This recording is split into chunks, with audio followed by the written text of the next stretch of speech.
การนำเอาฝูงนกกระเรียนคอแดงกลับคืนสู่จามจิมดงทับเหมยของสาธารณรัฐสังคมนิยมเวียดนาม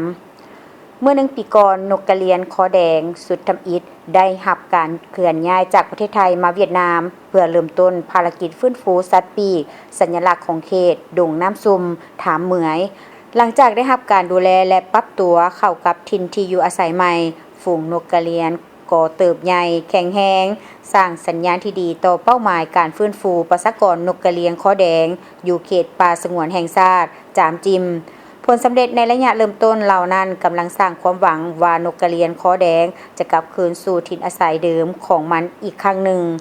ตั้งแต่เช้าๆบริเวณเลี้ยงนกกระเรียนคอแดงเต็มไปด้วยเสียงห้องหาฝูงอันคุ้นเคยภายในเขตเลี้ยงแบบกงธรรมชาติมีเนื้อที่ 1,400 ตารางเมตรนกกระเรียนคูทีซีของโรตัสสามารถปรับตัวเข้ากับสภาพแวดล้อมใหม่จามจิมได้เป็นอย่างดี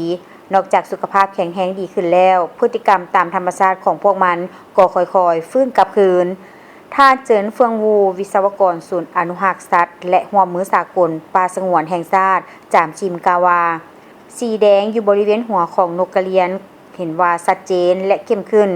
พฤติกรรมทางธรรมชาติของมันเช่นการหาอาหารการบินและการเต้นรำก็ปรากฏหลายขึ้นเมื่อเทียบใส่ระยะที่หาก่อนนำเข้ามา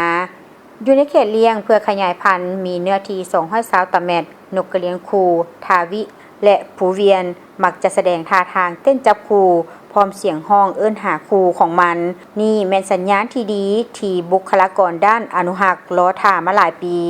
หลังจากได้ดูแลอย่างใกล้ชิดมาเป็นเวลาดนนานความคุ้นเคยระหว่างคนกับนกกระเรียนก็ค่อยๆเติบโตขึ้นท่านเจินเฟิงวูได้ให้ฮู้ตื่มอีกว่าพวกเขากำหนดจุดให้อาหารและเวลาให้อาหารก็คงที่เพื่อให้นกกระเรียนเกิดปฏิกิริยาแบบมีเงื่อนไขกับการมาหาอาหารตามเวลาท่านหุยแทงฟองห้องผู้อำนวยการอุทยานแห่งชาติจามจิมกล่าวว่าโดยอิงตามการแนะนำของเชี่ยวชาญจากประเทศไทยและผู้เชี่ยวชาญสากลด้านการอนุรักษ์นกกระเรียนอุทยานแห่งชาติจามจิมได้สร้างและค่อยๆเฮ็ดด้วยตนเองเกี่ยวกับขบวนการดูแล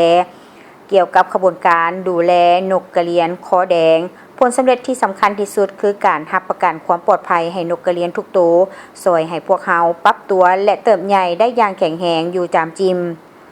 1 ปีอาจยังบ่แม่นระยะที่ยาวนานแต่สำหรับภารกิจฟื้นฟูนกกระเรียนคอแดงแม่นทุกๆก้าวย่างถึงทงหญ้าทุกๆเสียงห้องเอิ้นหาฝูงและคู่นกกระเรียนกำลังสร้างสายสัมพันธ์ล้วนแต่เป็นสัญญาณแห่งความหวังนี่เป็นบัตรก้าวทำอิฐของการนำเอาฝูงนกกระเรียนคอแดงกลับคืนสู่จามจิมดินแดนน้ำซุ่มดงทับเหมยบ่อนที่เคยเป็นที่อยู่อาศัยของพวกมัน